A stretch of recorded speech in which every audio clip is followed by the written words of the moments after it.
오늘은 온 마음과 정성을 다해서 한 해를 정리하는 송년 예배를 드리는 주일입니다.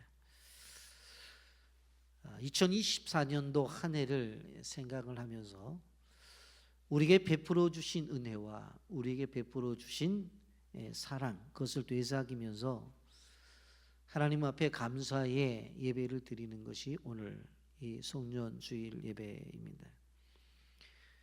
오늘 우리가 예배를 드리면서 생각해 보면 우리가 누리고 있었던 그 모든 것들이 바로 하나님께서 우리에게 은혜로 주신 것들이었다라고 하는 것을 우리는 고백할 수 있습니다.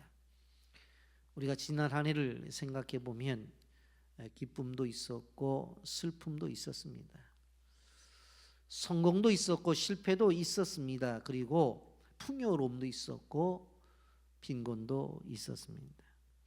그런데 이러한 과정들을 겪어서 오늘까지 온 것을 생각해 본다고 한다면 결국은 하나님이 우리와 함께 하시는 동행이 있었기 때문에 가능했다고 하는 것입니다.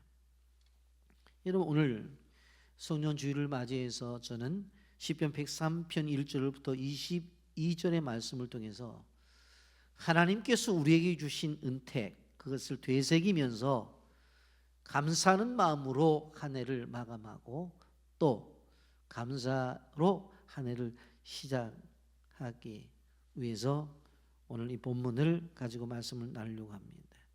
그래서 오늘 본문의 제목은 잊지 맙시다 주의 은택을, 이렇게 정해서 말씀을 나누고자 합니다. 여러분, 보통 은혜라는 말은 우리가 잘 사용합니다만은 은택이라고 하는 말은 그렇게 잘 사용되지 않습니다. 그런데 시편 103편에서 보게 되어지면 주의 은택이라는 말을 사용하고 있습니다. 여러분, 은택이라고 하는 말은 히브리어 원어로 괴물이라고 하는 단어를 쓰고 있습니다. 그런데 이 괴물이라고 하는 단어는 은혜란 뜻을 뛰어넘어서 은혜로 얻어지는, 믿음을 통해 얻어지는 혜택과 보상과 이익까지를 말해요. 그러니까 결과적으로 보게 되어지면 어떤 결과물이 있다는 거예요. 우리에게 어떤 혜택이 주어지거나 우리에게 보상이 주어지거나 아니면 이익이 있는 것, 그것이 바로 은택이라고 하는 거예요. 여러분, 그런데 하나님이 우리에게 주신 은택을 가만히 생각해 보면 무엇과 관계가 되어져 있냐면 언약과 관계가 되어져 있어요. 그래서 하나님의 말씀 속에서 우리에게 약속한 것들을 그에 따라 이루어 주셨다는 거예요. 근데 그 이루어 주심을 가만히 봤더니 그 안에 뭐가 있습니까? 나에게 혜택이 주어졌어요. 그리고 그 안에 보니까 하나님이 나를 보상해 주셨어요. 그리고 내게 손해가 아니라 이익이 있었다고요. 그래서 이걸 은택이라고 말하는 거예요. 여러분, 그래서 은택이라는 단어 속에는 하나님이 가지고 계신 심오한 우리를 향한 사랑이 담겨져 있고 그 속에는 은혜가 우리에게 담겨져 있다고 하는 것을 볼 수가 있습니다. 그렇기 때문에 우리가 감사할 수 있는 거예요. 그렇기 때문에 하나님 앞에 예배할 수 있는 거예요. 영상을 보고 말씀 계속하겠습니다.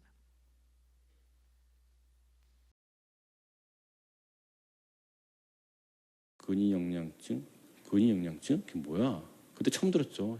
한 10년 됐는데 딱 찾습니다. 인터넷으로. 근위영양증. 그러니까 죽는 병입니다. 근육이 없어져서 죽는 병이죠. 불치병이고, 그리고 그렇게 죽어가는 아이들이 되게 많았고 90%가 그 병이라고 합니다. 저와 집사람은 정말 죽고 싶었습니다. 사랑하는 아들이 죽을 병에 걸려서 죽어가는 모습을 본다는 건 너무너무 힘들었죠. 그리고 의사분들은 검사할 때마다 90%가 그 병인 것 같다. 계속 똑같은 얘기를 하시고. 그래서 제가 그때부터 이제 기도 아닌 기도를 시작한 거죠. 하나님한테. 굉장히 힘들었고 하나님한테 하나님 어떻게 하면 좋습니까? 전 기도하는 법도 몰랐어요. 그냥 하나님 어떻게 합니까? 이거 제 아들이 제발 살려주십시오. 기도할 때 제 장모님이 이제 쪽지를 하나 주신 거예요. 권서방, 이걸 가지고 기도했으면 좋겠네. 주신 게 두려워하지 말라. 내가 너와 함께함이니라. 놀라지 말라. 나는 내 하나님이 됨이니라. 내가 너를 도와주리라. 내가 너를 뭐 굳세게 오른손으로 도와주리라. 이런 말씀을 갖고 그 구절만 갖고 기도를 한 거였어요. 그래, 두려워하지 말자. 하나님이 오른손으로 붙잡고 계신다. 그리고 혁준이한테 계속 말을 했습니다. 마음속으로. 혁준아, 지금 예수님께서 오른손으로 너를 붙들고 계신다. 제발 그 손을 놓지 마라. 너는 그 손을 놓으면 안 돼. 예수님, 제 혁준이 손을 놓지 말아 주십시오라고 기도를 했습니다. 그러면서 이제 마지막 검사가 남았는데 말 그대로 지금 얘기 그때 몰랐죠. 서원 기도를 했습니다. 하나님한테 하나님, 제 아들이 이 마지막 검사가 남았는데 마지막 검사에서 정말로 정상이 된다면 제가 이런 분들을 위해서, 불치병 걸린 분들을 위해서 평생 봉사하겠습니다라고 기도를 했습니다. 그리고 아들은 이제 그 근전도 검사라고요. 바늘 이만한 걸 막 온몸에 찌르는 검사예요. 마취도 안 하고 들어갔습니다. 전화가 왔어요. 한 2시간 정도 있다가. 근데 와이프가 굉장히 울면서 전화하더라고요. 딱 그 목소리 들었을 때 정말 우리 아들이 그렇게 됐구나라고 생각했는데 와이프 말은 그거였습니다. 여보, 기적이 일어났어. 정상이래 라고 한 거였습니다. 네. 근데 그 의사분들은 말도 안 된다. 왜냐면 유명한 대학 의사분들이 검사 치료해가지고 90%가 그 병이라고 얘기했던 분들이 이거 말이 안 된다. 이거 이렇게 나올 수가 없다. 다시 검사를 하자. 근데 저는 그 생각했죠. 이건 하나님께서 주신 거기 때문에 다시 검사할 필요가 없다고 얘기했습니다. 그리고 아이를 진짜 하루빨리 바로 퇴원을 시키는데 제가 성경을 잘 모름에도 불구하고 병원을 빠져나오는데 계속 제 머릿속에 떠오르는 구절은 죽은 자 가운데서 3일 만에 다시 살아나셨다는 말씀이었습니다. 그래서 하나님이 살아계심을 제 아들을 통해서 보내주셨구나라고 했습니다.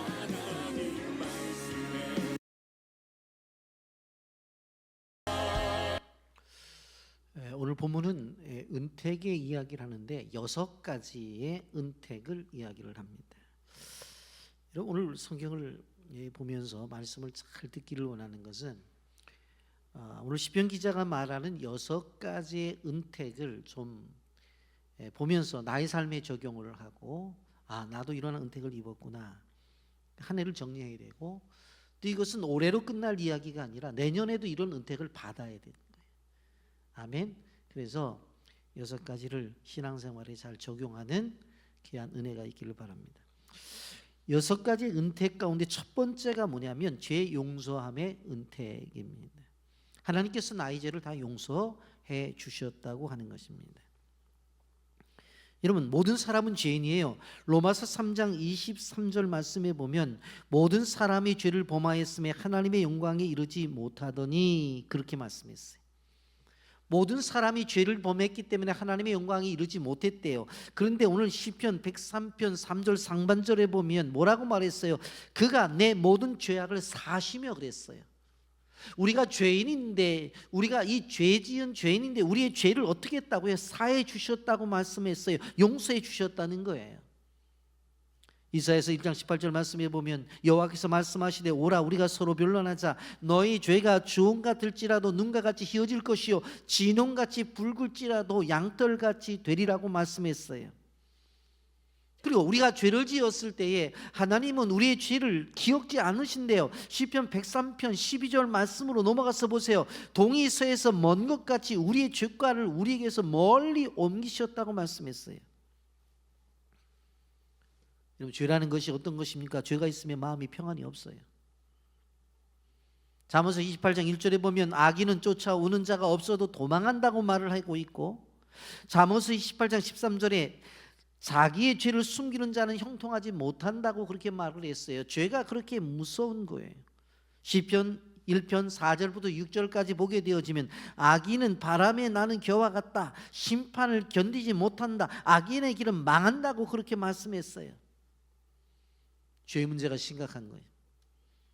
여러분, 그런데 우리에게 인생을 살아가면서 얼마나 많은 짐들이 있습니다. 어떤 사람들은 수고의 짐, 어떤 사람들은 염려의 짐. 그런데 그 많은 짐들 가운데 가장 무거운 짐이 뭡니까? 죄의 짐입니다. 이게 가장 무거운 거예요. 여러분, 우리가 아무리 가지고 있는 것이 넉넉하고 우리가 가지고 있는 것이 다른 사람들보다 많다 할지라도 그 죄가 나를 짓누르면 그 사람 별로 행복하지 않아요. 여러분, 그런데 우리가 한 해 동안을 생각해 보자. 우리가 죄를 안 지어서 여기 와 있나요? 우리가 정말 하나님과의 우리와의 관계 속에서 이렇게 건강한 모습으로 하나님 앞에 예배를 드릴 만한 자격이 있어서 이 자리에 있냐? 그게 아니잖아요. 왜? 하나님의 용서가 있으니까 이 자리에 있는 거죠. 주의 말씀대로 십자가 앞에 나의 짐을 다 내려놓으니까 주님께서 해결해 주셨기 때문에 이 자리에 있는 거예요. 여러분, 그러므로 한 해 동안 우리가 지나온 것에 대해서 감사를 할 때 첫째로 죄 용서함의 은택에 대해서 감사하기를 주님의 이름으로 축복합니다. 두 번째로 병 고침을 받은 은택을 받았습니다. 여러분, 오늘 3절 하반절 말씀해 보면 뭐라고 말씀해요? 내 모든 병을 고치시며 라고 그렇게 말씀해요. 하나님은 우리의 모든 병을 고쳐주시는 분이에요. 여러분, 우리의 병을 고치실 때에 오늘 우리가 알 수 있는 것은 정말 병원에서도 고칠 수 없다고 하는, 오늘 영상을 통해서도 우리가 보았던 것처럼 의사들도 신기할 정도로 초자연적인 역사를 통해서 질병을 고쳐주시는 역사가 있어요. 그런데 그것뿐만 아니에요. 우리가 병이 나서 좋은 병원을 찾아가지고 그리고 좋은 의사를 만나고 그리고 수많은 약들 가운데 또 좋은 약을 만나는 이 모든 것도 뭐예요? 하나님의 인도하심 속에 있다고 하는 걸 알아야 되는 거예요. 우린 쉽게 그런 얘기를 해요. 아니, 다른 병원에 가도 안 됐는데 그 병원은 나하고 맞는 것 같아. 나하고 맞는다는 것이 뭐예요? 그 의사는 내 이야기를 잘 들어주고 어떻게 정확하게 그렇게 진료를 하고 처방도 잘하는지 몰라. 나하고 맞는 것 같아. 나하고 맞는다는 게 뭐예요? 하나님의 인도하심이 있다는 거예요. 그걸 이야기하는 거예요. 내가 뭐 찾아가 갖고 요 병원이 괜찮겠다. 의사 얼굴 보고서 이 의사가 나를 잘 치료할 것 같아. 그러고 처방전 쓸 때 그렇게 하지 말라고 내가 이 약을 먹어야 되겠다. 그렇게 하는 게 아니잖아요. 하나님의 인도하심이 있는 거예요. 여러분, 그것뿐만입니까? 육신의 병만 있어요. 마음의 병이 있는 사람이 얼마나 많이 있어요. 마음의 병이 있는 사람이. 그리고 더 나가서 무엇입니까? 영적인 영혼의 병도 있는 사람이 얼마나 많아요. 그런데 이러한 육신의 병과 마음의 병과 영혼의 병, 정신적인 병까지도 치료해 주시는 분이 누구예요? 우리 주님이잖아요. 근데 지금까지 우리가 생각해 본다고 한다면 1년 동안 그 마음을 힘들고 아파했던 그 고통에서 어떻게 헤어났냐고요? 하나님의 인도하심이 있었잖아요. 어떻게 그 괴로움 속에서 우리가 탈출할 수 있었냐고요? 하나님께서 우리의 모든 것들의 상처를 아물게 해주셨잖아요. 그리고 하나님께서 영혼을 치료해 주셨잖아요. 말씀을 전하고 듣게 되어지면 말씀을 듣게 되어지고 성경을 읽게 되어지면 그 성경 속에서 나온 진리가 내 마음을 두드리고 기도하면 주님의 음성을 듣게 되어지는 이러한 영적인 치료도 하나님이 한 해 동안 해오셨잖아요. 안 하셨어요? 해오셨기 때문에 오늘 여기 있는 거잖아요. 그것에 대한 은퇴, 그것에 대해서 감사를 해야 된다는. 세 번째로 사망에서 생명으로 은택을 입은 것에 감사해야 돼요. 4절 말씀에 보면 내 생명을 파멸해서 속량하시로 그랬어요. 어떤 사람이 바다에서 빠져서 죽기 일보 직전이었어요. 그러면 제일 급한 것이 무엇입니까? 구명보트가 와야 되잖아요. 그래야지만 살아날 수가 있잖아요. 우리도 마찬가지예요. 늘 사망이 음침한 골짜기라고. 그런데 그 속에서 우리는 지금 살아있잖아요.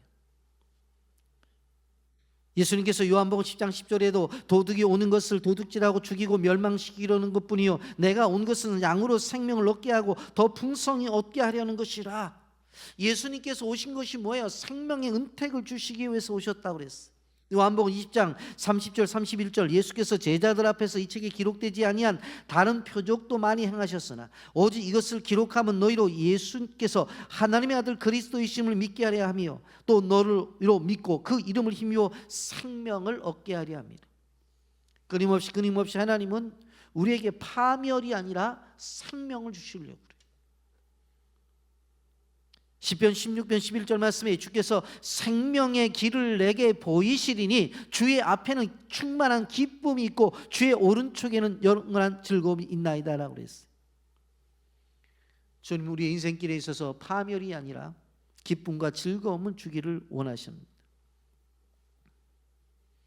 우리가 예수를 믿는 이유가 도대체 뭐예요? 영원한 영생의 길이 있기 때문에 그 길을 믿는 거잖아요. 그것이 무엇입니까? 바로 생명이 우리에게 주어진다고 하는 것입니다. 하나님께서 한 해 동안 그 수많은 위기 속에서 우리의 생명을 보존해 주셨잖아요. 여러분 신문 방송을 통해서 보셨지만은 여객기를 오인해 가지고 격추를 시켜서 수많은 사람들이 죽어가는 일도 이 땅 위에 일어나고 있잖아요.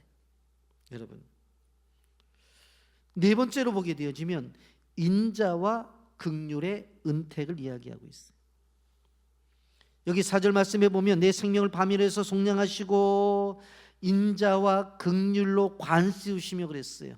인자와 긍휼로 관씌우셨다. 인자는 뭐예요? 하나님의 사랑을 이야기하는 거예요.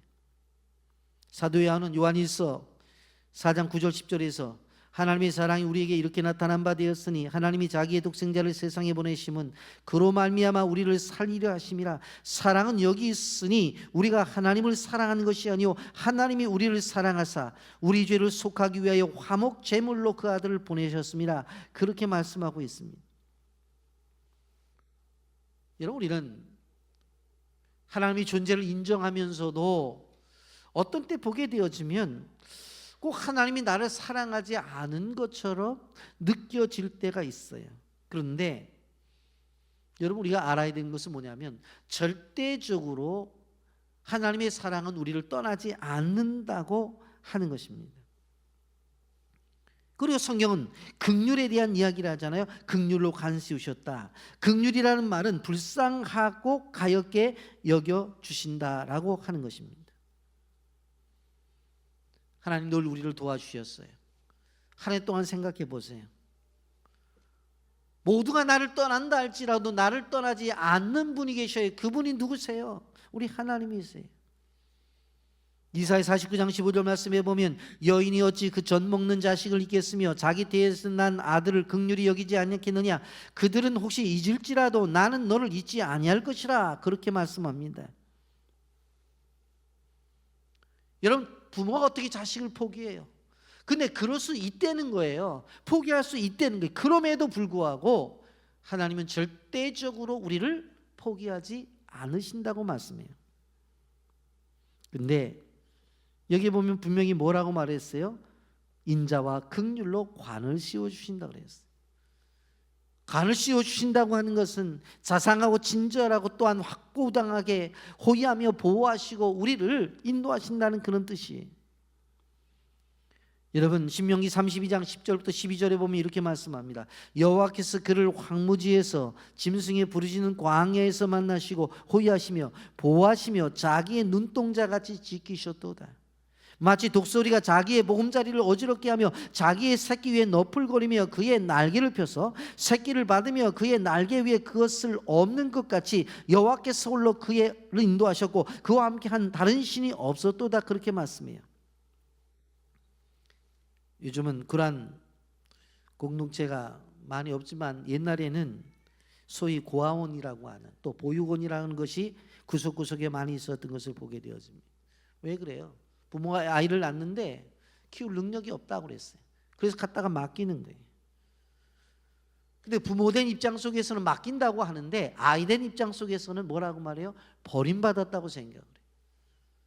그래서 해외 입양된 아이들이 한국에 부모를 찾아왔을 때 만나면 묻는 게 뭐예요? 아빠, 엄마 그때 왜 나를 버리셨습니까? 그렇게 물어봐요. 나를 왜 맡겼냐고 묻지 않고 버렸냐고 묻는다. 이것이 인간이 가지고 있는 실존이에요. 여러분 하나님과 우리와의 관계 속에서 실질적으로 보게 되어지면 우리는 죄로 말미암아 버림받은 존재였어요. 왜? 하나님과 관계가 끊어진 상태였기 때문에 뿌리가 잘라진 화초처럼 그냥 시들어버린 인생이었다고요. 근데 하나님께서 어떻게 하셨어요? 여러분, 인자와 긍휼을 통해서 우리에게 하나님께서 그것을 회복시켜 주신 것을 볼 수가 있습니다. 여러분, 코로나 시대를 지나면서 수많은 성도들이 교회를 떠난 것을 보게 되었어요. 소위 말하는 가나안 신자가 되었지. 가나안 신자. 모르는 사람은 가나안 신자라고 그러니까 하나님이 주신 약속의 땅 가나안에 들어가면 얼마나 좋은 신자냐고 그렇게 말할지 모르지만, 가나안을 거꾸로 말하면 어떻게 되어져요? 안 나가가 되는 거잖아요. 그래서 어떤 분들은 절대로 교회 이름을 가나안이라고 안 짓겠다고, 교회 이름 바꾸라고 하는 분들도 얘기 들어봤어요. 그런데 교회를 출석하는 것과 하나님 앞에 감동적인 예배를 드리는 것들이 늘 있어야 됨에도 불구하고 코로나 시대를 지나면서 추억거리가 된 사람들이 많이 있어요. 예전에 나 교회 출석했지, 가서 찬양도 드렸지, 가서 기도도 드렸지, 가서 은혜도 받았지. 그런데 그들이 떠난 세상은 어떤 세상입니까? 늑대와 이리가 으글거리는 그러한 세상이란 말이에요. 그 속에서 어떻게 되어져요? 잃어버린 양이 되어서 그들이 헤매고 있을 때 어느 한순간에 밥이 될지 몰라요. 그런데 불쌍히 여기셨어요. 하나님이 안타깝게 여기셨어요. 하나님의 따뜻함으로 그들을 찾아가 주셨고 그들의 아픔을 아시고 그들의 상처를 치료해 주셨어요. 그들을 보호해 주셨어요. 여러분, 우리가 한 해 동안 이러한 은혜를 받았다고 하는 사실을 기억해야 되는 것입니다. 그리고 다섯 번째로 보면 좋은 것을 주시는 은택을 받았어. 여러분, 5절 상반절에 보게 되어지면 좋은 것으로 내 소원을 만족하게 하사 그랬어요. 이러면 소원이라고 하는 것은 뭔가요? 우리에게 필요한 것들, 그것들이 소원이라고요. 집안에 정말로 너무나 많은 것들이 있어요. 발 디딜 틈이 없다고. 그런데 내가 볼 때 내가 필요한 것이 아무것도 없어요. 그러면 그것은 필요한 것이 아무것도 없다면 그건 많은 것이 아니에요. 좋은 것으로 우리의 소원을 만족해 하신다고 하는 것은 하나님께서 내 인생을 너무나 정확하게 아시기 때문에 하나님께서 우리의 필요한 것을 최상품으로 채워주시는 은혜라고 하는 이야기예요. 여러분, 지난 한 해를 우리가 생각해 봐요. 항상 현실이라는 현장 속에서 생각해 보면 하나님은 왜 내가 이거를 요구했는데 이런 것을 주셨지? 왜 하나님은 이만큼 요구하셨는데 그걸 다 주시지 않고 왜 요것만큼만 주셨지? 왜 나는 푸른색을 원했는데 왜 붉은색을 주셨지? 하는 생각을 가질 수 있어요. 그런데 그것을 우리가 생각해 보면서 한참 지나와 보면 무슨 생각을 해요? 하나님이 그때 결정해서 주신 것이 최상의 선택이었고 최고의 선택이었다는 것을 지나와 보면 알 수가 있어요. 지금은 잘 모를 수 있어요. 지금은.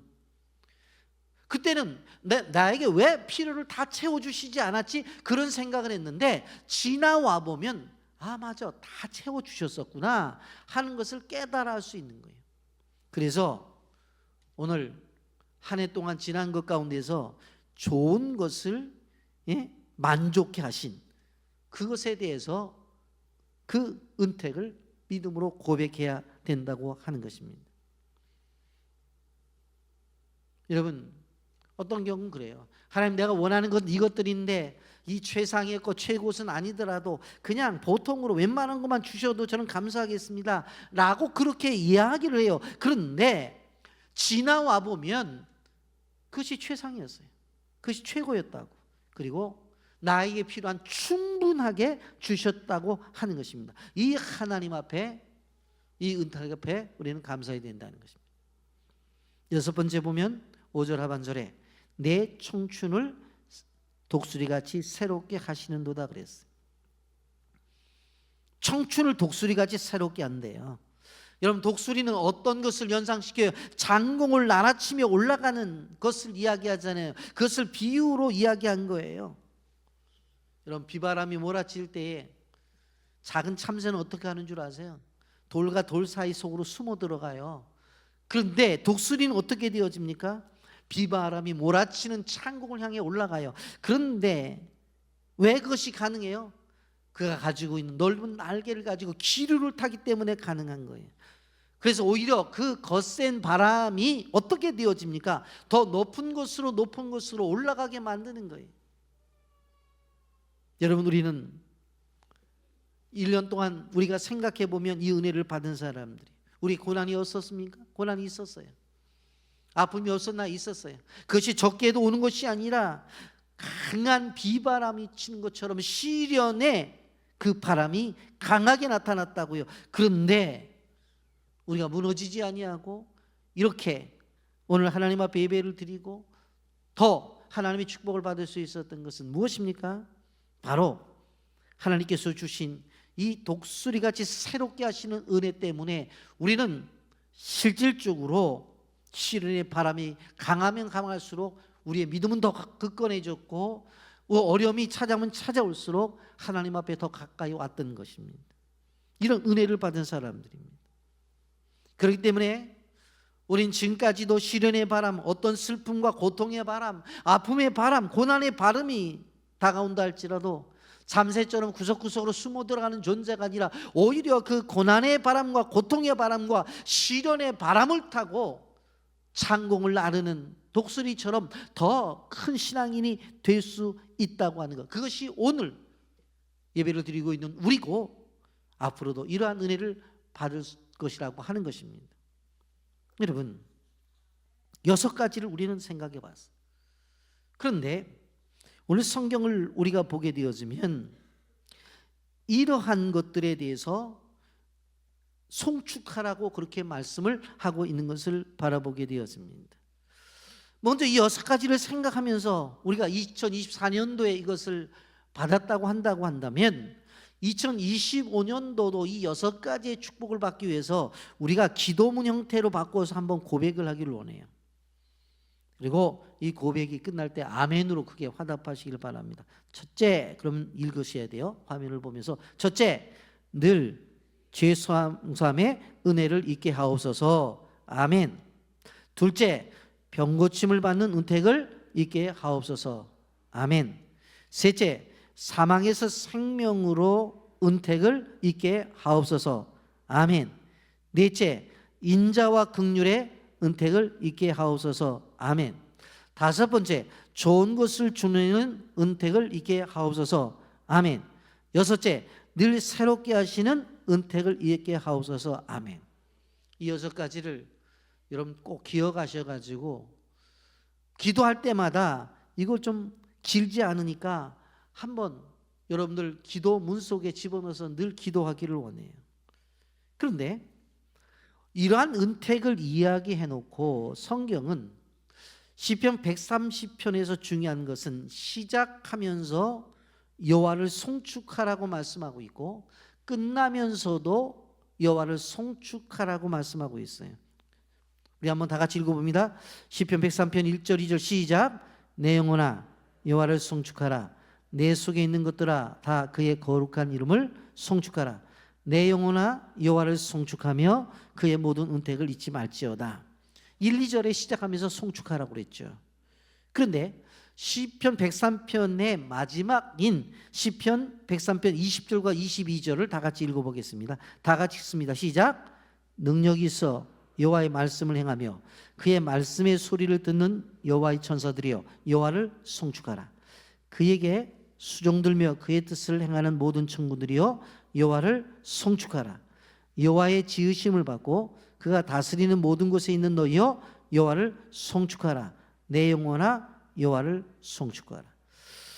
그러니까 시편 103편은 시작할 때도 여호와를 송축하라고 말하고 있고 마지막에 그치면서도 끊임없이 여호와를 송축하래요. 하나님을 찬양하라는 거예요. 하나님을 예배하라는 거예요. 우리 인생의 삶 속에서 시작도 하나님을 예배하고 마지막도 예배하고 시작도 하나님을 찬송하고 마지막도 찬송하고 시작도 송축하고 마지막도 송축하라는 이야기입니다. 아멘입니까? 이런 신앙의 모습이 있어야 된다고 하는 것입니다. 그런데 시편 103편이 우리에게 주는 아주 중요한 것이 한 가지가 있습니다. 6가지 복을 말씀할 때에 네라는 단어를 쓰고 있어요. 자 보세요. 성경 보십시오. 시편 103편 3절부터 5절까지 보면 그가 내 모든 죄악을 사시며 내 모든 병을 고치시며 내 생명을 파멸해서 속량하시고 인자 긍휼로 간을 세우시며 좋은 것으로 내 소를 만족케 하사 내 청춘을 독수리같이 새롭게 하시는도다. 하나님 편에서 볼 때 내라고 했으니까 그것은 우리 편에서 볼 때 누구를 말하는 거야? 나를 말하는 거잖아요. 내 청춘을 독수리같이 새롭게 하시는도다. 누구를 향해? 나를 향해서. 그런데 이것이 내라고 하는 것이 우리로 확대가 되어져요. 우리 성경 다 같이 한번 읽으면서 우리가 나오면 좀 크게 한번 같이 해보겠습니다. 시편 103편 10절부터 13절까지 봅니다. 시작. 우리의 죄를 따라 우리를 처벌하지 아니하시고 우리의 죄악을 따라 우리에게 그대로 갚지 아니하셨으니 이는 하늘이 땅에서 높은 같이 그를 경외하는 자에게 그의 인자하심이 크심이로다. 동이 서에서 먼 것 같이 우리의 죄가를 우리에게서 멀리 옮기셨으며 아버지가 자식을 긍휼히 여긴같이 여호와께서는 자기를 경외하는 자를 긍휼히 여기시나니 이는 그가 우리의 체질을 아시며 우리가 단지 먼지뿐임을 기억하심이로다. 자 보세요. 하나님이 받은 이 은택이라고 하는 이 놀라운 축복 6가지의 축복이 나에게서 누구에게로? 우리에게로 넘어가는 거예요. 나에게서 우리에게로. 하나님의 축복은 나로부터 시작해서 우리로 확장되어져야 돼요. 우리. 자 그럼 우리라고 하는 것은 한번 생각해 보죠. 나라는 존재에서 우리가 뭐야? 우리 집, 가정이잖아요. 우리. 그렇죠? 우리 집. 집들 없어요? 우리 집, 우리 가정. 그리고 우리 교회 그러잖아요. 나라는 존재에서 우리 교회로 가잖아요. 나라는 존재에서 우리 나라로 가잖아요. 우리라고 하는 공동체를 생각해 보면 쉽게 생각할 수 있잖아요. 나에게서 6가지의 은총이 어디로 가야 돼요? 우리라고 말하는 건 다 가야 돼요. 저 뭐야? 우리 회사. 그 회사 가야죠. 우리 가정.